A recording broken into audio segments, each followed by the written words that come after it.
അയോധ്യയിൽ രാമക്ഷേത്ര നിർമ്മാണം പൂർത്തിയാവുകയാണ്. ക്ഷേത്രത്തിന്റെ പ്രതിഷ്ഠാ ദിനത്തിനായി ഒരുങ്ങുകയാണ് അയോധ്യ. ഇന്ത്യൻ രാഷ്ട്രീയത്തെ തന്നെ മാറ്റിമറിച്ച ചില രാഷ്ട്രീയ പാർട്ടികളുടെ വളർച്ചയ്ക്ക് സാഹചര്യമൊരുക്കിയ ചില രാഷ്ട്രീയ പാർട്ടികളുടെ ഇരട്ടത്താപ്പുകളെ തുറന്നു കാണിച്ച ഒരു രാഷ്ട്രത്തിന്റെ ചരിത്രം കൂടിയാണ് രാമജന്മഭൂമി നമ്മളോട് പറയുന്നത്. അയോധ്യയിലെ രാമജന്മഭൂമിയിൽ ക്ഷേത്രം നിർമ്മിക്കാൻ സുപ്രീം കോടതി അനുമതി നൽകി 4 വർഷം പിന്നിടുമ്പോൾ പദ്ധതിയുടെ ആദ്യഘട്ടം പൂർത്തിയായി കഴിഞ്ഞിരിക്കുന്നു. ജനുവരി 22-ന് രാമക്ഷേത്രത്തിൽ പ്രാണപ്രതിഷ്ഠ എന്ന വിഗ്രഹം പ്രതിഷ്ഠിക്കുന്ന ചടങ്ങ് നടക്കുന്നതോടെ അയോധ്യയിലേക്ക് തീർത്ഥാടകരുടെ പ്രവാഹം ആരംഭിക്കും. ആദ്യം രാമക്ഷേത്രത്തിന്റെ പ്രത്യേകതകളെ കുറിച്ച് പറയാം.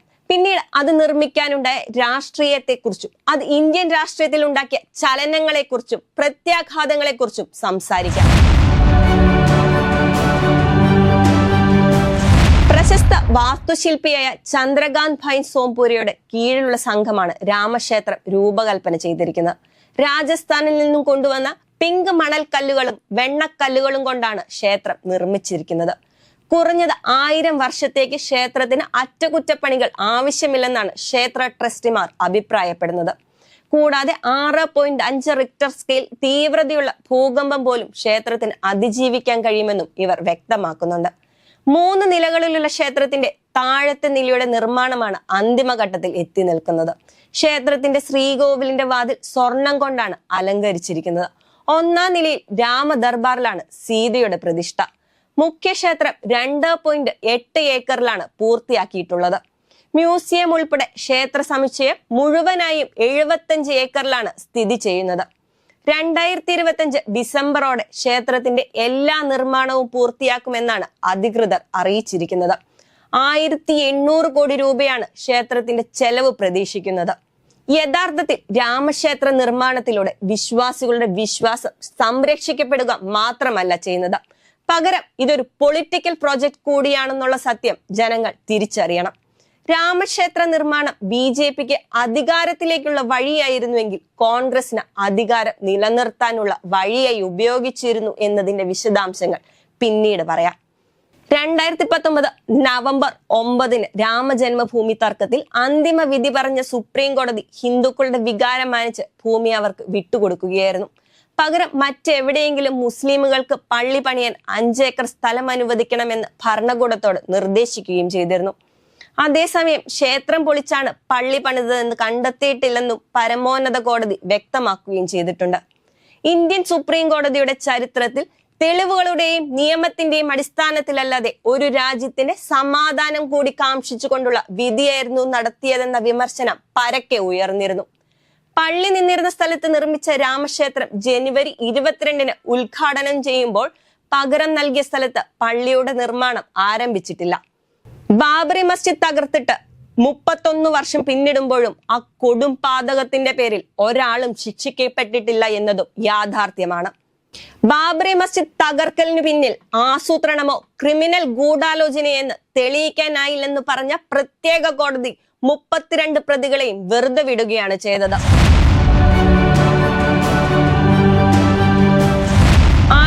1528 ബാബറിന്റെ നിർദ്ദേശപ്രകാരം ജനറൽ മിർബാഖിയാണ് ഉത്തർപ്രദേശിലെ അയോധ്യയിൽ ബാബറി മസ്ജിദ് പണിതത്. ഇവിടെ ക്ഷേത്രം ഉണ്ടായിരുന്നുവെന്നും അത് തകർത്താണ് പള്ളി പണിതതെന്നും രാമന്റെ ജന്മഭൂമിയാണിതെന്നും വാദമുയരുന്നത് 1850ഓടെയാണ്.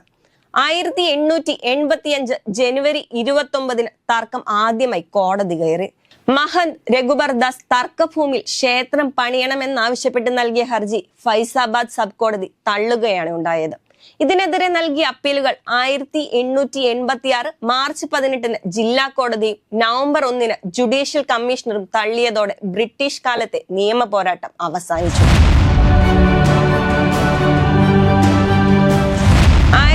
1949 ഓഗസ്റ്റ് 22-ൽ പള്ളിയിൽ രാമവിഗ്രഹം പ്രതിഷ്ഠിക്കപ്പെട്ടു.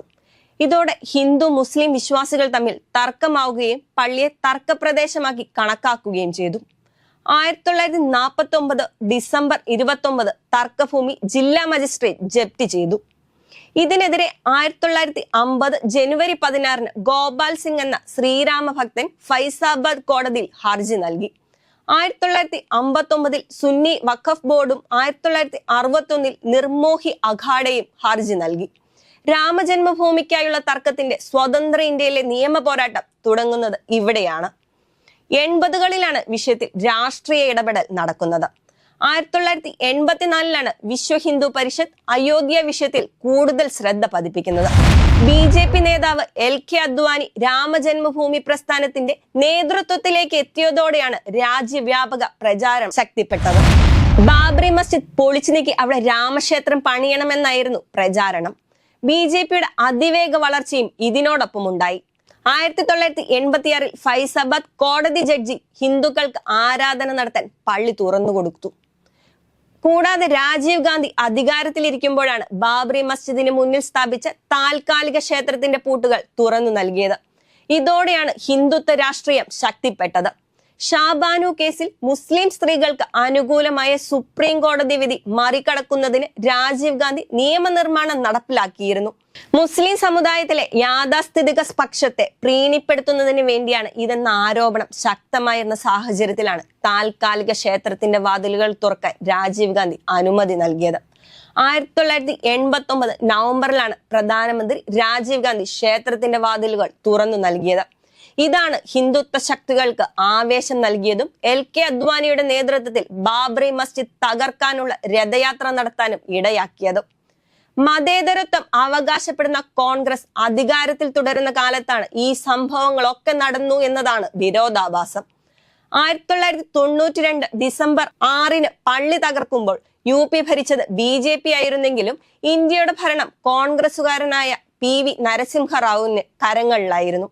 മസ്ജിദ് തകർക്കപ്പെടുമെന്ന എല്ലാ സൂചനകളും മുൻകൂട്ടി ലഭിച്ചിട്ടും കൃത്യം പൂർത്തിയാക്കാൻ വേണ്ടത്ര സമയം അനുവദിക്കുകയാണ് ഭരണകൂടം ചെയ്തത്. 1992 ഡിസംബർ 16 മസ്ജിദ് തകർക്കലിനെ കുറിച്ച് അന്വേഷിക്കാൻ കേന്ദ്ര സർക്കാർ ലിബ്രാൻ കമ്മീഷനെ നിയമിച്ചു.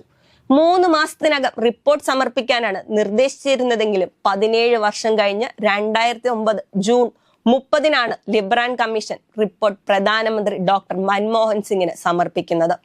48 തവണ കമ്മീഷൻ സമയം നീട്ടി നൽകി. 8 കോടി കമ്മീഷന്റെ പ്രവർത്തനത്തിന് വേണ്ടി ചെലവഴിച്ചു. റിപ്പോർട്ട് വൈകാനുള്ള കാരണമായി കണക്കാക്കുന്നത് റിപ്പോർട്ട് പുറത്തുവിടണമെന്നോ അതിന്റെ കാരണങ്ങൾ അറിയണമെന്നോ മാറി മാറി വന്ന ഒരു സർക്കാരിനും താല്പര്യമുണ്ടായിരുന്നില്ല എന്നതാണ്.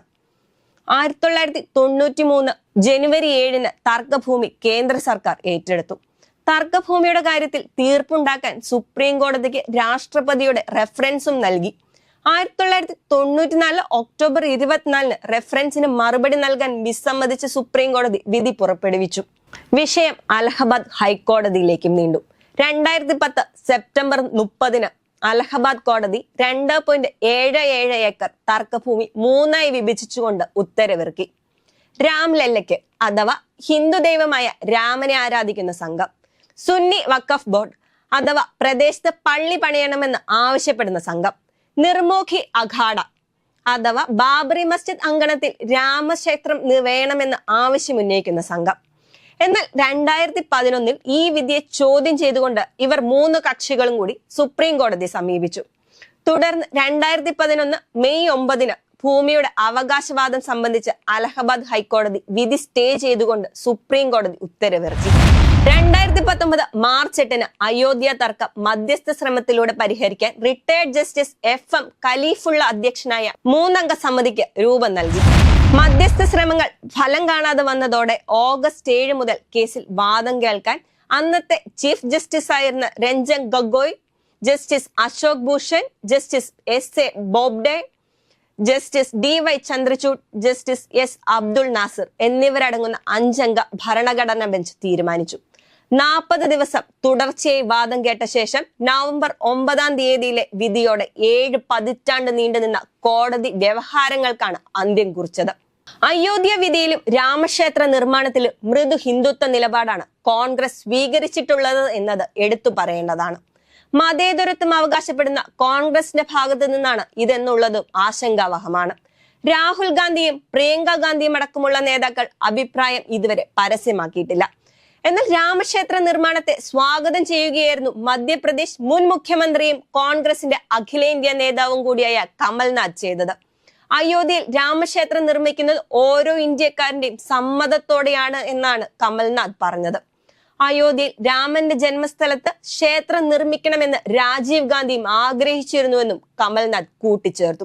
ബാബറി മസ്ജിദ് സമുച്ചയത്തിലെ താൽക്കാലിക രാമക്ഷേത്രത്തിന്റെ താക്കോൽ നൽകിയത് രാജീവ് ഗാന്ധിയാണെന്ന കാര്യം മറക്കരുതെന്നാണ് അദ്ദേഹം ദേശീയ മാധ്യമങ്ങൾക്ക് നൽകിയ അഭിമുഖത്തിൽ പറഞ്ഞത്.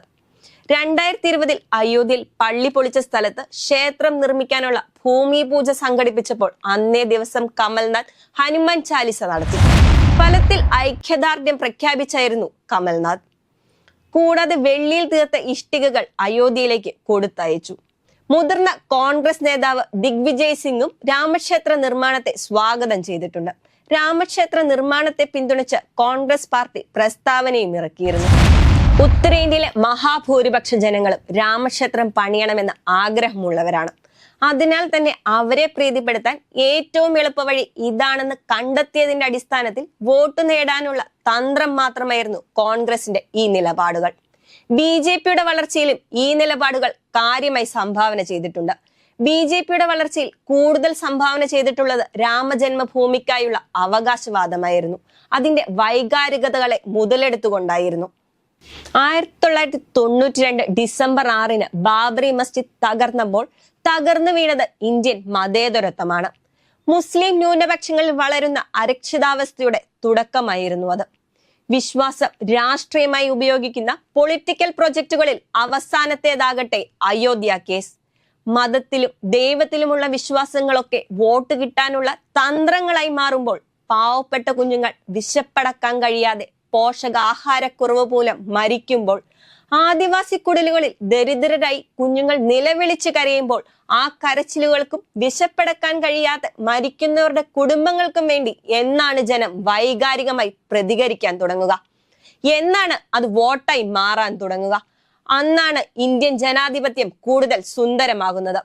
ആ സുന്ദരമായ കാലം വരുമെന്ന പ്രതീക്ഷയോടെ നമുക്ക് കാത്തിരിക്കാം. പക്ഷെ ഇപ്പോഴും ഗ്യാൻവാബി മസ്ജിദുകളും ഇസ്ലാമിക് സ്റ്റേറ്റുകളും അതുപോലെയുള്ള പൊളിറ്റിക്കൽ പ്രൊജക്ടുകളും ദൈവത്തിന്റെ പേരിൽ സൃഷ്ടിക്കപ്പെടുകയും ആ ദൈവത്തിന്റെ പേരിൽ സൃഷ്ടിക്കുന്നതിനെ വൈകാരികമായി കാണുകയും അത് വോട്ടായി മാറുകയും ചെയ്യുന്ന ഒരു ഇരുണ്ട കാലത്താണ് നമ്മൾ ജീവിക്കുന്നത്. ഞാൻ നേരത്തെ പറഞ്ഞ കുട്ടികളുടെ ദൈന്യതയും കരച്ചിലും ഒരു വൈകാരിക പ്രശ്നമായി ഇന്ത്യൻ ജനത കാണുന്ന കാലം വരുമെന്ന പ്രത്യാശയോടെ നമുക്കിത് അവസാനിപ്പിക്കാം, വെറുതെയെങ്കിലും.